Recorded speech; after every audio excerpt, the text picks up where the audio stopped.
listening to the environment around me right now. I can hear the fan of my computer. A couple of very subtle crackles from the candles. The wet pavement of the street outside. And a gentle hum from the fridge behind me. In a strange way, I'm hearing time passing by in the form of waveforms. And maybe that's a unique introduction to this library today, which is called Tock, which is all about the sound of time. Many, many years ago, I asked myself, this is like back in the late 90s, what would time sound like? What is the sound of time? And obviously the most obvious sound is that of the clock. That's how we connotate time, the tick, the tock. So goes the clock. And way back then, and this is late 90s, early 2000s, I started recording whatever I had around me, and I couldn't afford a lot of things. So I just sort of grabbed, kitchen kind of percussion. And one of those things was an old IKEA egg timer. Try to take a look at it here. It's this beautiful little silver, not silver, it's probably aluminum or tin, whatever, little device that is just glorious in its own way. And I've always had this thing since I was a child that I would take items up to my ear and then I would listen to what's inside of them. I still do it when we have sample recording sessions where I really lean into it and try to listen to what is the soul of this thing. I don't know why I do that, but I just love listening to the deepest possible sonic characters of any item. There were so many small things going on. An egg timer is sort of a unique thing. You sort of take this spring and you make it more tense, and there's some clockwork going into that, and I could hear that. So I got fascinated and I started sampling it, and I started sampling it from different perspectives, both the mic all the way up to it, further away, turn the item around. It sounds different on the back side than the front side, and I learned a lot about clocks. And then I started putting into my music, and I don't know to this day if that was the first time that was done, but it's surely been done a lot ever since. I took these clock sounds, started making music with them. I gave them to some of my good friends, and they started making music. And all of a sudden, there's this sort of clock thing going on. Started seeing in commercials too. And nowadays, it's all over with these sort of TikTok clock sounds because they have such a piercing quality to them. One of the ways I see them is that the frequency range of a TikTok or a clock or a stopwatch is actually higher than a hi-hat. It's sort of in a unique frequency spectrum in the very, very highs, where the hi-hat is here, and then you sort of go down to the more normal instrumentation. So for that reason, they really pierce through the mix in a unique way. And I think maybe that's why they've gotten popular, because you can actually add them on top of the music and sort of create this unique percussive super layer on top of your normal percussion. They're very effective that way. So this is what this library is about. And I should mention as well that I've actually done clocks a couple of times. It started with this little egg timer, and perhaps the most precious instrument I've ever recorded. It was like $1.99 back then, and it surely yielded more in return. After that, this is about 7 years ago, I created a larger library with clocks for ADO because I really wanted to sort of get deeper into it. But when we're done with that, I felt like we didn't really nail it. We didn't really get into what clocks are and what they're supposed to be about. I didn't get close enough to the DNA of the sound, and I didn't have a diversity enough of clocks, and I didn't feel that we recorded them in the highest fidelity possible. So this is where the journey of Tock begins. It's been in production for 3 years, and if you think about a tick and a tock, those are two samples, but this library is ultra deep sampled and contains over 6,700 different clock sounds. So long story short, there is 4 main components in Tock. Obviously, we have the egg timers, and we have dozens of them, and I'll come back to them because they're kind of hilarious. The cool thing and the good news about egg timers is that the cheaper they are, the better they sound. There's nothing like loose vibrating plastic from wherever in the world. And I bought both on eBay and Facebook Marketplace, on Etsy and Craigslist. So I gathered an enormous collection of different egg timers, and they're just hilarious. I also got a massive collection of stopwatches. I love that sort of really, really tight sound. Egg timers are a little more loose, if you will, where stopwatches have that very precise sound of time. And in addition, I also got a variety of metronomes, both old school wooden metronomes and more modern ones. And then just to wrap it up, we got a couple of typewriters because I love that sort of percussive quality. You can almost play them like a drum kit, and the typewriters in this library are brutal. But that's just the beginning of it. In addition, as you know, I like to listen to the items really, really closely. So the way we did it was that we mic'd them from the front, we mic them from the back, and then we mic them from the distance. And the way that's organized is on your keyboard, there's an octave dedicated to different microphone positions. But you'll see that once we get into the DAW and I really show how it's laid out. But on top of that, we also recorded with U87 Neumann microphones. We have a couple of pairs of them. And yes, it's insane to use some of the best mics in the world on $2 items. But I really, really wanted to get the soul. There's some higher transients in there that you may not pick up with normal mics. So we really went all the way to capture these beautiful little plastic souls at the highest fidelity.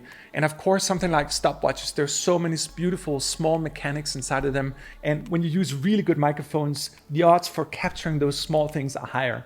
So this is of the highest fidelity. And as I mentioned, there's over 6,700 different clock sounds. So there's an enormous amount of material.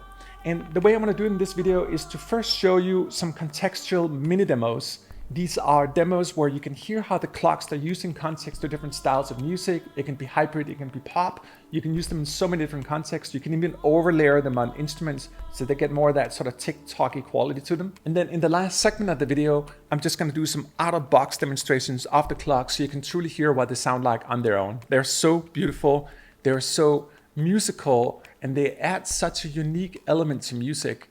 And I think it's part because they have that frequency range that is just unique for those sort of tick-tocky sounds. But it's also because psychologically they speak to us. That's the sound of time. So we can communicate different things through these sounds, both by using them as musical instruments, but also just by the sheer sound themselves.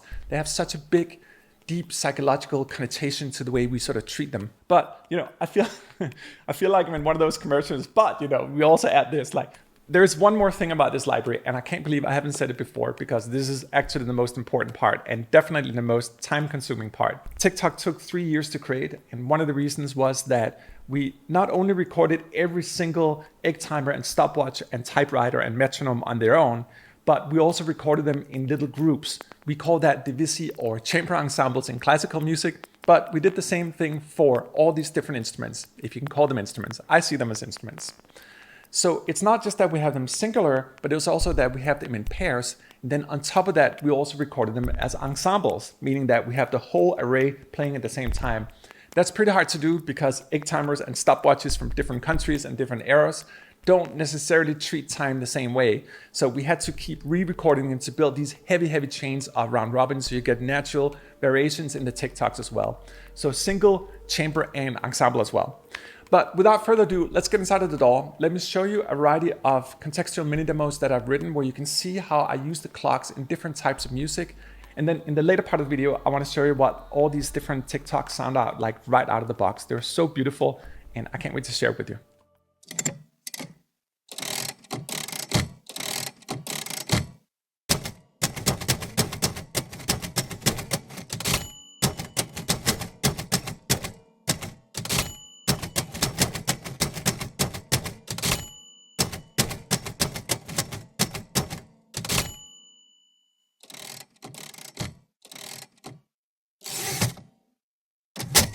So that's how you make music with typewriters. Let's take it a little bit further here. Obviously, this is a pretty rough sound, but let me add a few effects to it. Let's try to bend it a little bit here. So the EQ lets me control a little more sort of frequency range here. Let's add a filter to it. All of a sudden we got something like synthetic, sort of like somewhere between like real samples and synthesizers. Delay.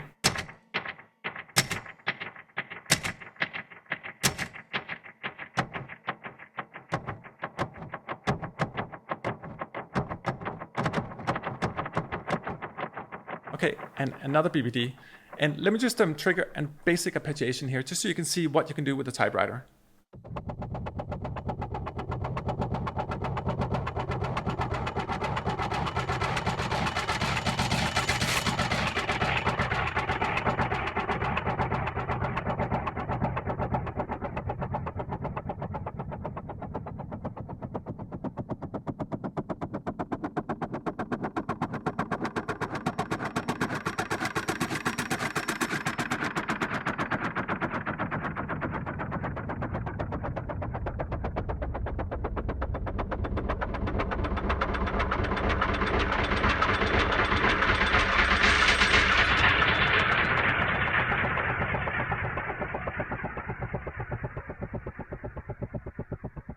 Who would have known?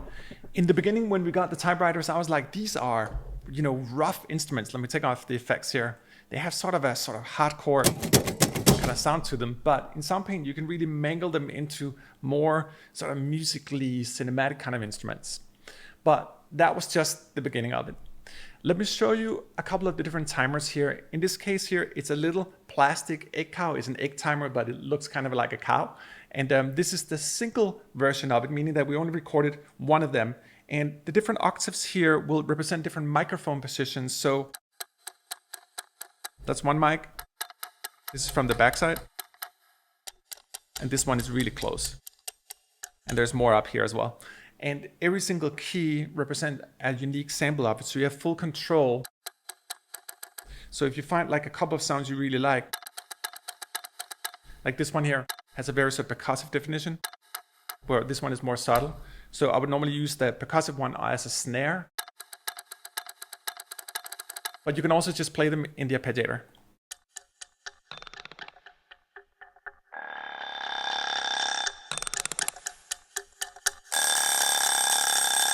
Of course, we got the ring sounds as well. These are egg timers after all. But let me just try to use the step sequence here and play a quick beat in here. Let's listen to it. Let's speed it up.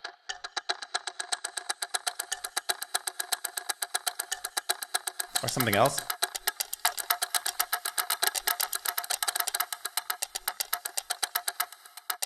And obviously, you have velocity layers, so you can sculpt the rhythms more.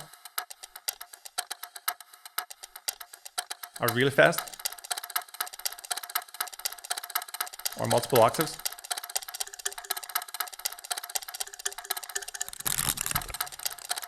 So it's really easy to make unique sort of clock grooves with it. But as I mentioned, it's not just that we have one or two, we also have these sort of larger ensembles. So let's go through the whole list here. This was one. In the next one here is a duet. So we'll be having two of them, one on each side in the stereo field.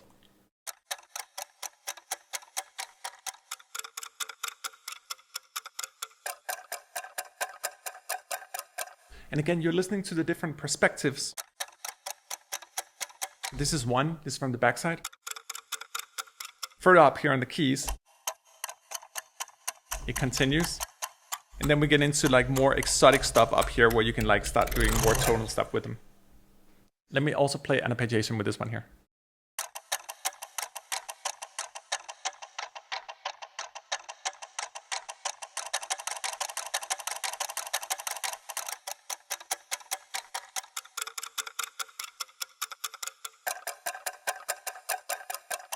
Isn't it amazing when you listen to them that they're so different based on the microphone and the way they're placed? So in the front, from the back. And they're recorded at the same time. And this just goes to show what happens when you really use great microphones. We play around with distance, we play around with placement, and all of a sudden something so simple can sound so different. Check this out, there's like 4 octaves here.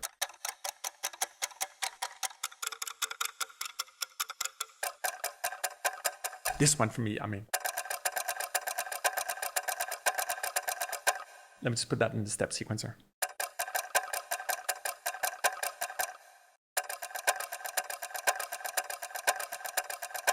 Very cool and very sort of percussive. Same clock. So let's take that one step further. So these were the duets, the sort of dual setup. This is an ensemble of these specific egg timers. We got a lot of them. You can hear it's a little more imprecise, but it's a little more beefy as well. And the idea is really, and it was difficult to do, to get all these egg timers to go simultaneously. That's why you hear sort of,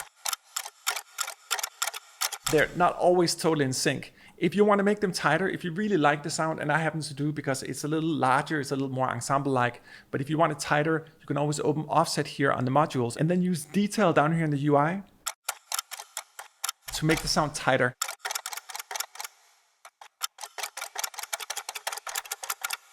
And you have to be really sparse with it because these sounds have such pronounced attack.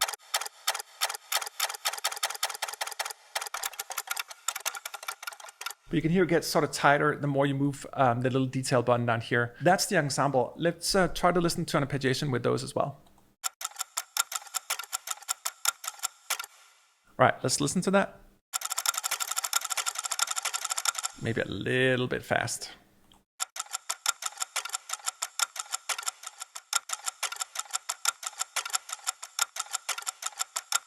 But you can see here in the ARP, it's really easy to create new kind of grooves. Isn't that sweet?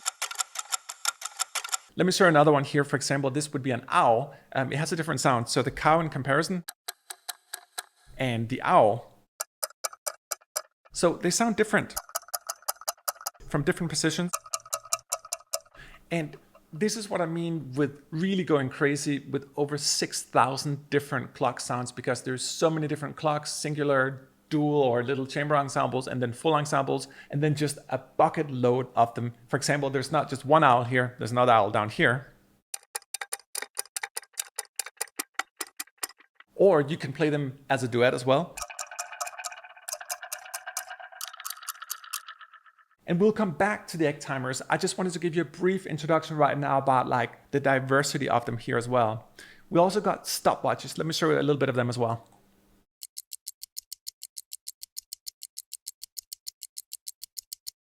And in this case, it's dual stopwatches. So it's two different stopwatches played and recorded. So we had to match every single tick, tock of them in perfection to get this super tight sound. Aren't they different? Again, just different placements, different microphone placements, different positioning of the elements as well. Here's another example of a different duet of stopwatches. And here is just another example as well of the stopwatch ensemble. So multiple stopwatches recorded in synchronization. This took a long time to do because we have to get everything to hit at the right time. And even that said, it's a little more loose sounding. This one here.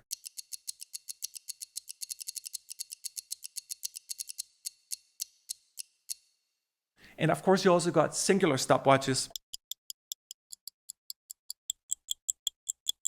They're so beautiful. And there's different ones, of course. So in this next example here inside of my sequencer, I want to show you how to use the clocks in a musical context. As I mentioned in the beginning, I love using them in music. I kind of use them all the time, to be honest, because they just do something unique. They create a signature on top of the normal music. And let me show you what I mean with that in different contexts. Let's study those tick-tocks a little more.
Okay, so that was a long piece of music with a lot of tick-tocks in it. Let me try to turn them on and off in the first part of the mix here so you can really hear what they do. Obviously there's an 808 doing that sort of hi-hat thing as well, but see what happens when I add these and I remove them. They really add something on top of the mix.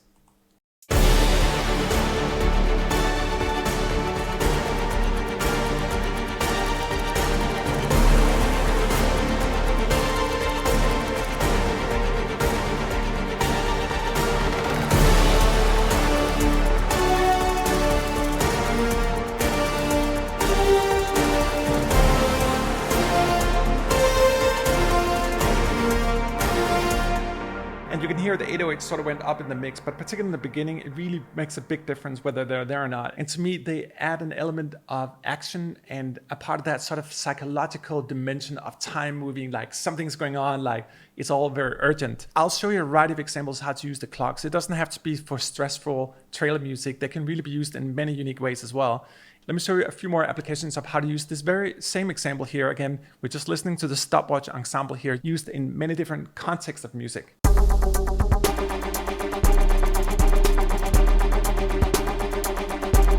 And off.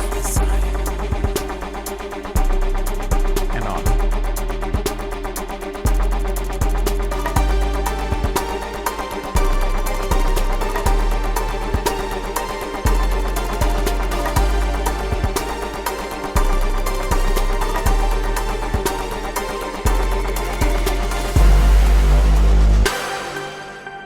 And I think it just goes to show, like, there is something, I kind of get sad when they're not there. Maybe it's just me, but listen to it one more time and I'll just turn it on and off all the time so you can really hear what they're doing and what they're not doing in purposes of the mix.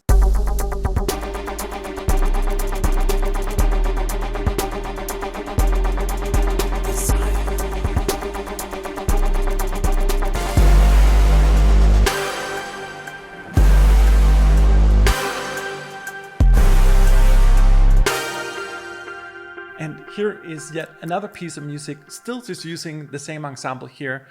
There are certain sounds I just like and I will cater towards, so despite the fact that there's thousands of different ones, sometimes I like to stay with the same ensemble through different parts of the music because it just keeps me more connected.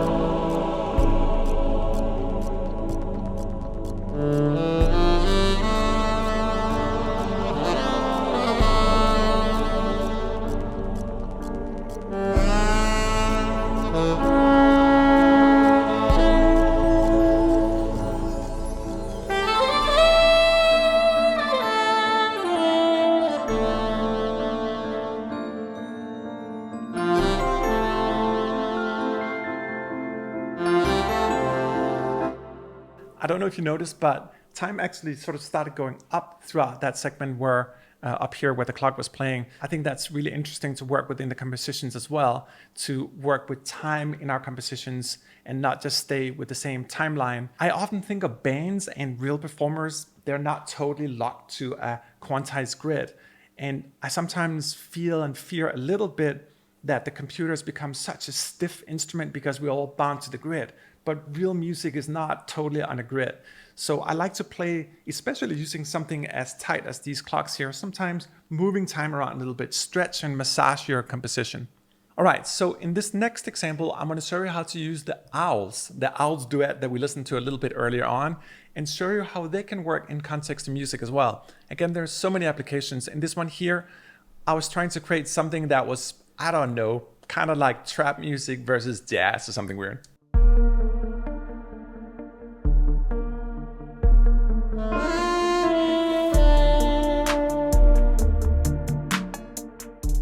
And I haven't started the clocks yet. You'll notice them over here in the sequence, but I just love the 808 and the sax here.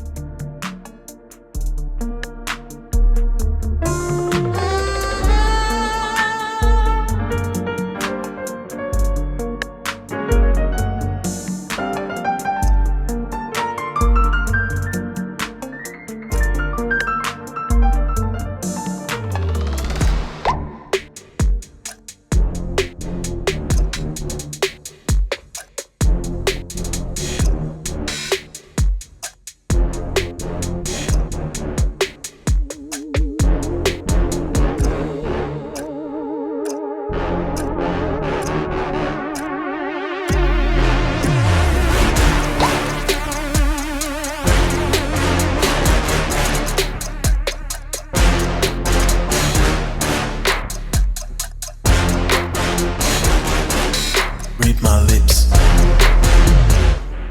So that's an example of the clock, again, sort of adding to the 808 and that whole sort of hi-hat environment going on here. I think they're so wicked together, particularly in this part here.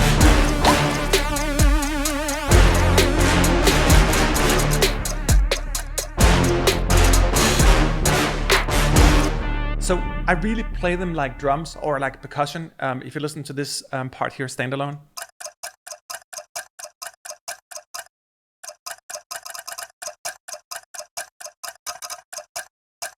And you can use them more mechanically that way as well. It doesn't always have to be the super organic thing. I think sometimes with more modern music pop, you almost want them to be sort of repetitive, which is one of the reasons that they're laid out on the keyboard in this very specific way. So you have individual control over every single part of the ticks and tocks. Here is another little mini demo as well, using the exact same owl duet that we've been listening to.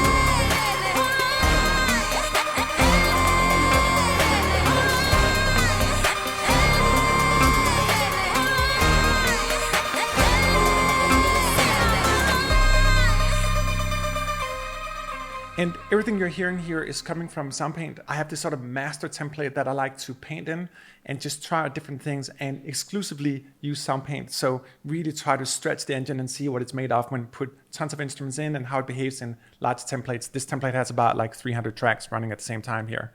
And you'll listen here, like with the clock, it's just so subtle, but it does something in the mix here.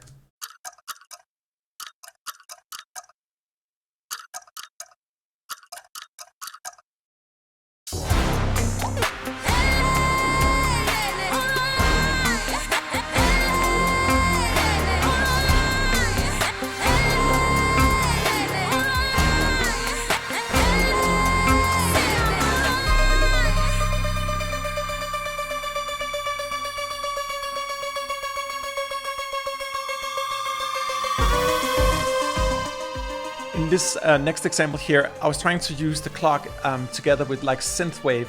So this is all made with vintage synthesizers and chiptune synthesizers inside of Soundpaint, but with the ticks and tocks on top. It's super cute.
Let me just show you two more examples with the same duet egg clock here as well.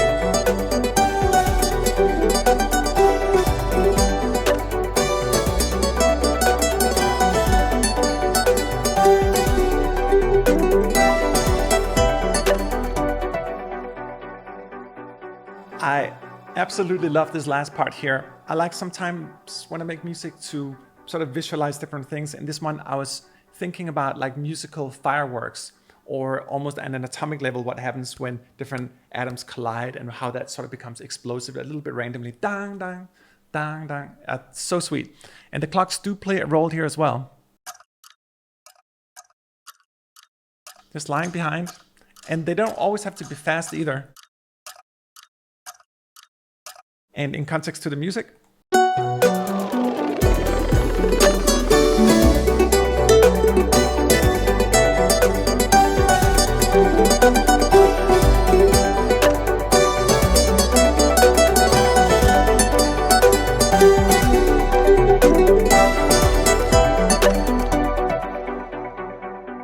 Let me see here. I made this like unique instrument the other day that was sort of designed for solo playing. Let me just see if I can play that for you, because I thought that was so beautiful as well. I think it's this one here. Yeah, try to check this out here. There's not going to be any clocks in this next segment here, but it's just an example of an instrument in Soundpaint that I made myself by combining Nicolas Bra's 24-string muted zither together with our guitar Lili as well. And it just created this beautiful sound here. But try to check it out here. I'll be playing a Juno 60 from Soundpaint just together with this one here. No clocks in this very example here, but I just think it's so beautiful.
And you can hear there's clocks in this sort of example I'm going into here. Check it out here, how much they actually add to this whole sort of super epic composition.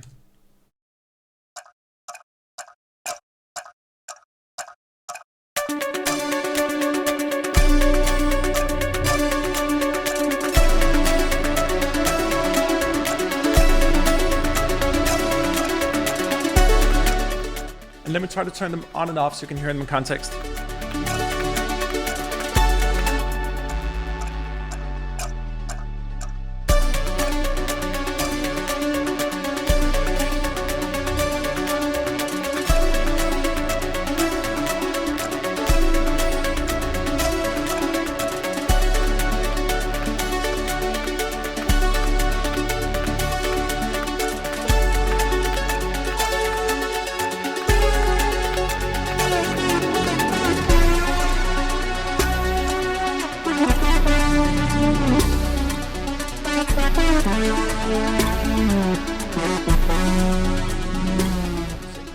In this next segment here, I want to show you more sort of solo based what you can really do with the clock library and how deep this all goes.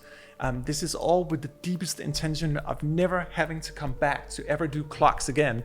So that's the sole intention of this long video here and the library and instrument itself, to really demonstrate that we won't need other clocks. We can be clockless. We can go iWatch digital after this one. We're good. There should be enough ticks and tocks, even though I do think, and I suspect that I might go back and try to do giant tocks, like old church clocks and sort of massive devices that move at a larger scale, though I can sort of do that by turning pitch down here as well. But maybe I'll come back, like church bells. There's something about these like giant clocks I'll come back to. Anyway, in this next segment here, I just want to show you how to use the clocks more on a one-to-one basis and not with too much stressed music around it.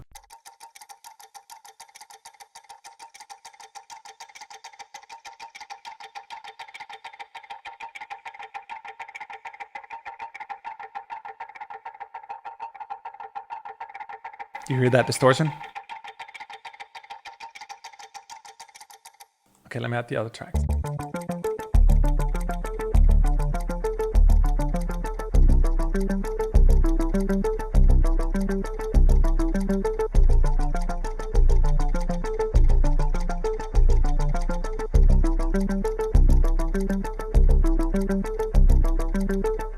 You know, the watches are a little bit too loose for me in this one here.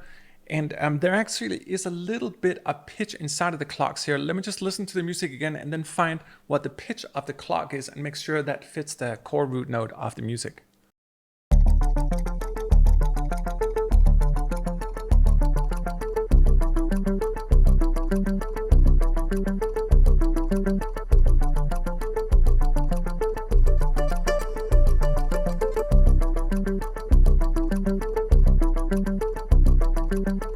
And then we can add a solo to it.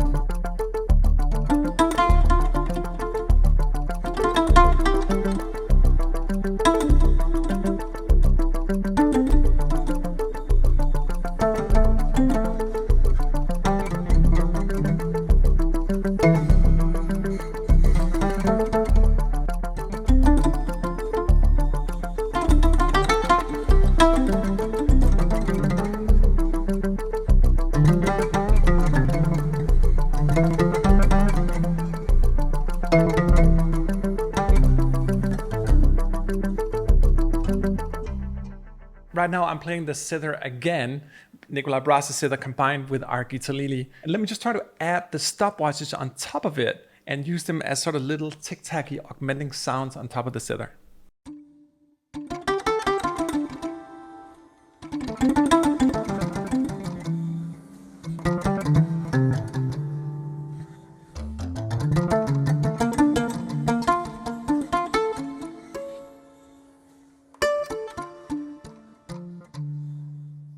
Or it could also be like in context to a piano.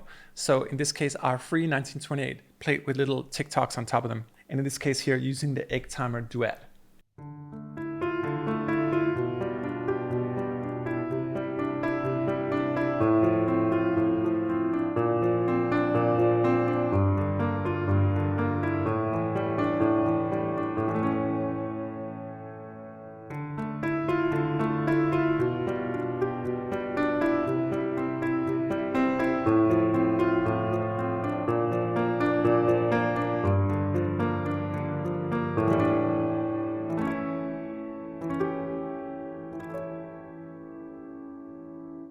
And just to give you context to how much is inside the library here, if you look here in our browser, you'll notice an enormous amount of different parts. These are all deep sample clocks, metronomes, typewriters, everything in between, and stopwatches, of course. And you'll just notice how many different ones there are. And of course, there's an equal accompanying amount of programs.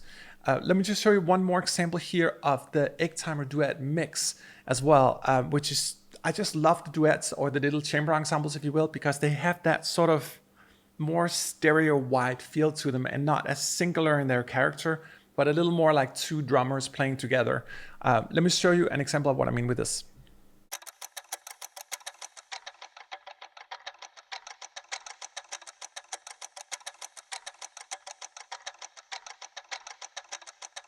This could become so many forms of music.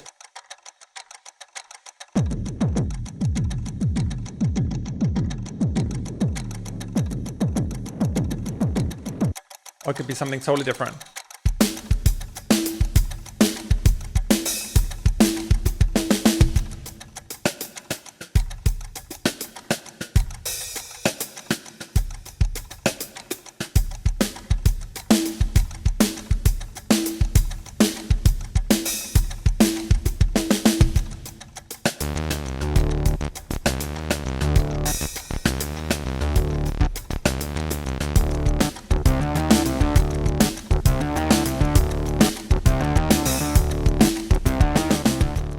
Let me show you one more example here. These are the egg timers in context to taiko drums. Taikos obviously have such a deep, low-level, sort of cinematic, oomphy kind of character, and the clocks are such a great complement on top. Let me just play the clocks to begin with and then add the rest of the ensembles.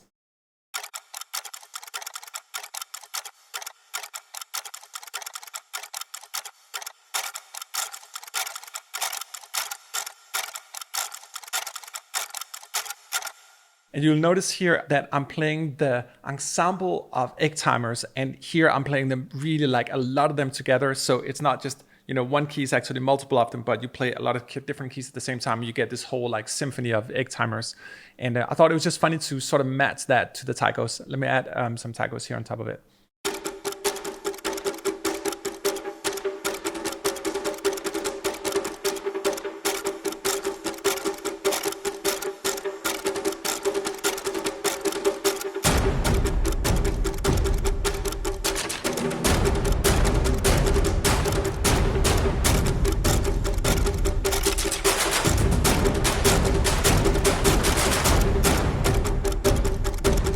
And I mean, the taikos can stand on their own, and I'm not saying you should use like clocks for everything, but for me, again, they do add that sort of additional element when you need it. There's such a great quote by the great producer Max Martin, where he talks about mixing and how to sort of profile a mix. And in his philosophy, if I understood it correctly, he wants everything to stand out in the mix. So if you have something in the mix that's kind of muddy, you got to get rid of it. So I think the clocks are a good example of something that clearly stands out in the mix if you want it in there. You don't always have to use it, but it is a very effective means to communicate something else inside of the music, especially something that relates to that sort of psychological connotation of time, things in movement, tension, you know, everything we associate to clocks. It's not like the most meditative and ambient sound in the world.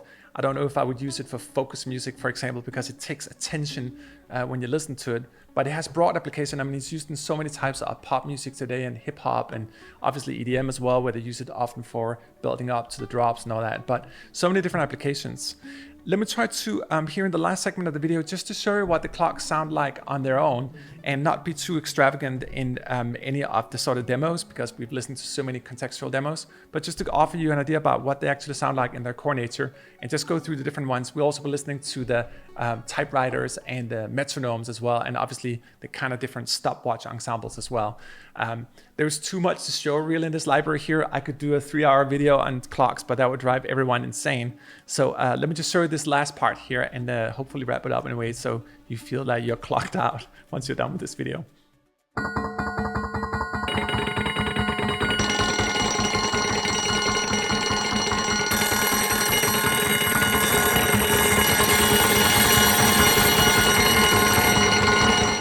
Let me just show you the different egg timers here. I'll just play them through the arpeggiator, really just to show like how wide and diverse this is. I made arpeggiations for most of the programs here, so you can listen to the different clocks and get a sort of rhythmic idea for them.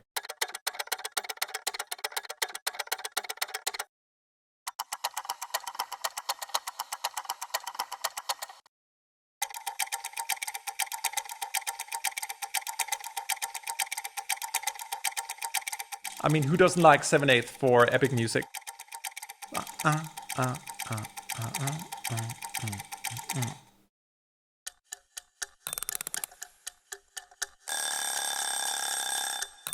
And you'll notice it's not just that we have egg timers, we also have all the way you can wind them up. That's what you're hearing here.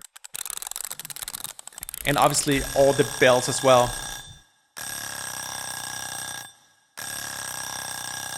What a nasty sound. Let me just try to isolate that.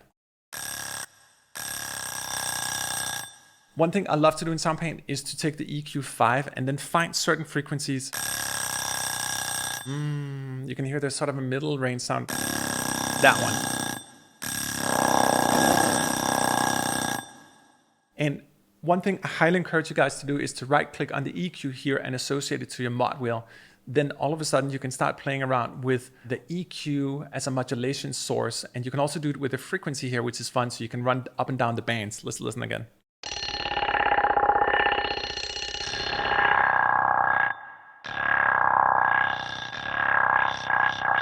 It's almost like it's talking.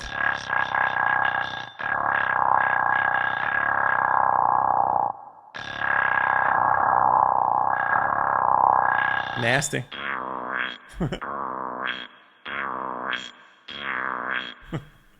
All right, let's listen to the duet mix here. Just beautiful. I mean, we can talk about sound aesthetics. For me, this is like egg timers properly done. Super good mics, cheap, plasticky, perfect instruments in the form of their little sort of cheap nature, duet of plastic egg timers, just doing musical perfection. I mean, this is like the Stradivarius of egg clocks in my opinion. Because there's no bottom, there's nothing to sort of interfere with the bass region. There's a beautiful lush stereo sound to them. And if you listen in comparison to the Ensemble here, it gets a little more rough because there's so many units going at the same time. And that has its application as well. Of course, the egg owl, number 1. Number 2. Then we have this super cute egg timer as well, that is a pineapple.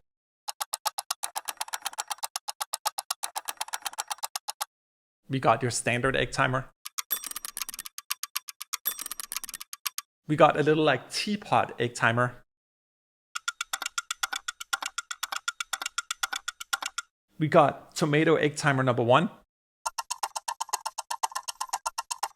We got tomato egg timer number 2. I mean, we just gave them numbers because they were actually identical, but they kind of sounded different, and we experimented a little bit with that as well.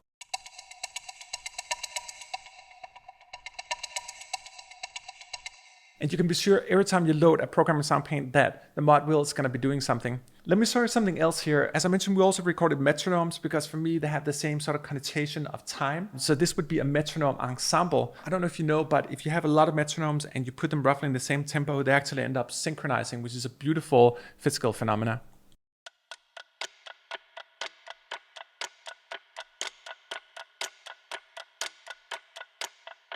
We have the MT50. Let me try to tune that down like a lot. Yeah, there you go. Deep kind of synthy impulse machine. You add a little bit of filter to that.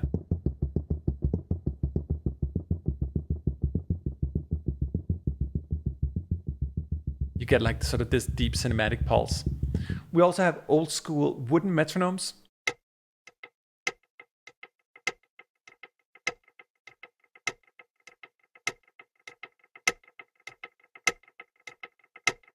That for me is like an old clock. Another metronome.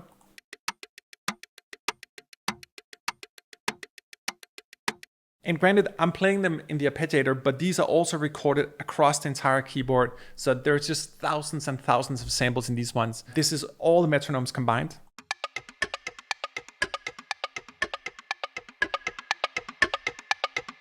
I mean, so many.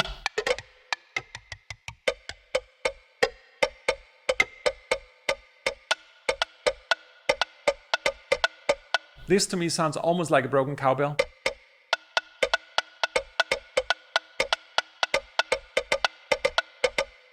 And here is an original soundtrack-friendly metronome.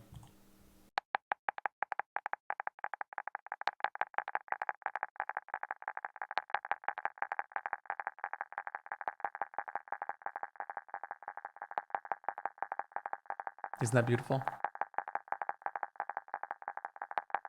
And you'll notice that every time, because we have natural round robin built into the library as well, that it's not the same, always something different. It's that whole analog vibe, even for clocks.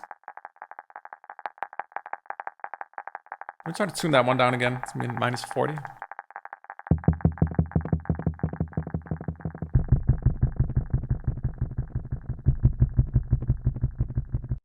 We got the infamous owl duet that I've listened to I don't know how many times in this video.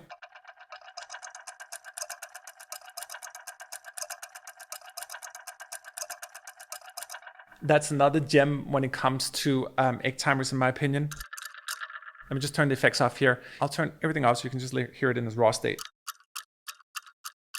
That's beautiful. And you'll see with the EQ here that you can do so much enhancement of the sound. It sounds better with the EQ, in my opinion. Without, this is with. A little bit of filter, a little bit of delay, and all of a sudden you got a totally different like universe of sounds.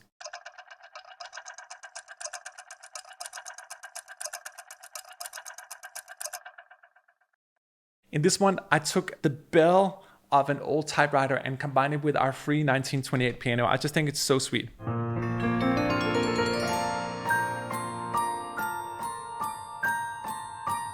Isn't that beautiful?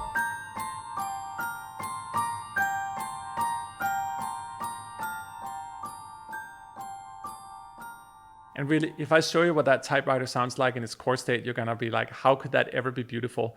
And therein lies some of the mystery in Soundpaint as well. This is typewriter on its own. Just the most brutal, this is so loud. It's just not a pretty sound. But in Soundpaint, we have one note stretch, which allows you to take one note, for example, that sound here, and isolate it. Let me just show you here. So you go up here, click one note. All of a sudden you have this pink sound here. And then you can tune it to the piano, so that's what I did here.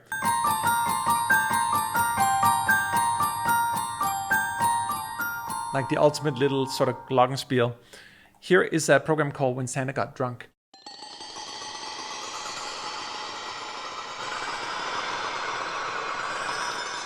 I thought like there's sort of a bell-like, sleigh bell kind of like quality to it.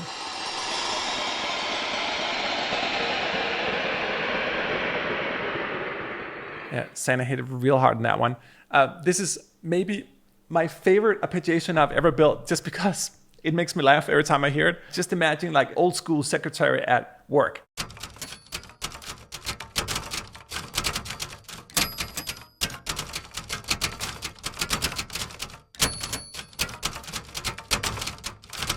Right?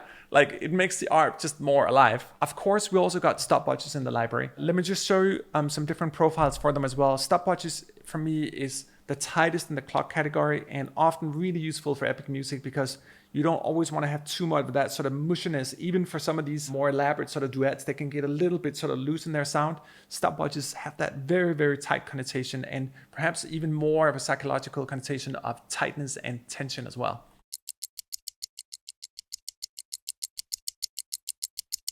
So beautiful. When I say beautiful, it's in part not because of the sound, but that I can immediately hear that just covers a unique spectrum in the mix. Yeah, here's another one. And this is a duet, so 2 stopwatches.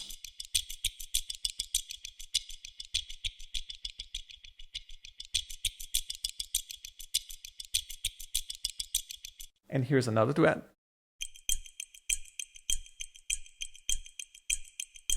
Almost has a little more of a tonal character to it.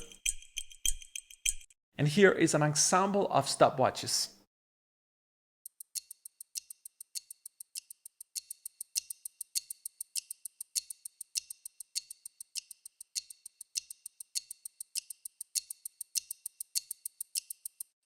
And a solo stopwatch, so there's several different kind of stopwatches you can choose between, but this one has really precise sound as well.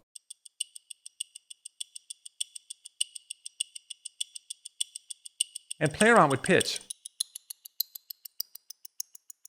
You know, it can even be something like that. Very, very like up in the far upper range of the mix. Here's another one.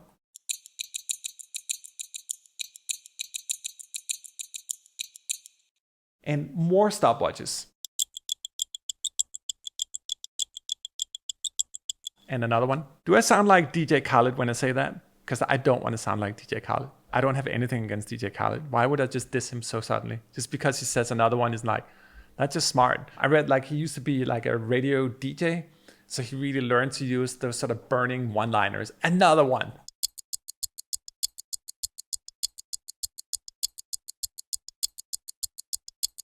And of course, we got the infamous typewriters here. They're rough on the ear.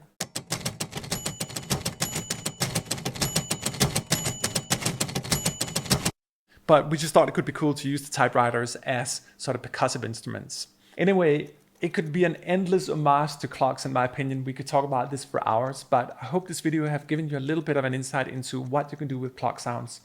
And for me, there's something magical about discovering things that are not inherently musical in their nature, but then tweak them into becoming musical instruments. And these things are irreplaceable. There's nothing like the clock in music. We have hi-hats and we have synthesizers and drum machines and all that, but the clocks just do something special. And I think it's because they're almost in that sort of realm between sound design, musical sound design, sound a little bit computer-like at times, but they are analog in their nature. And that sort of combined creates a very unique instrument. And the whole idea with this instrument here was really just to try to create the deepest, widest, craziest profile of all these different clocks. So you'll never ever have to come back and revisit this concept again.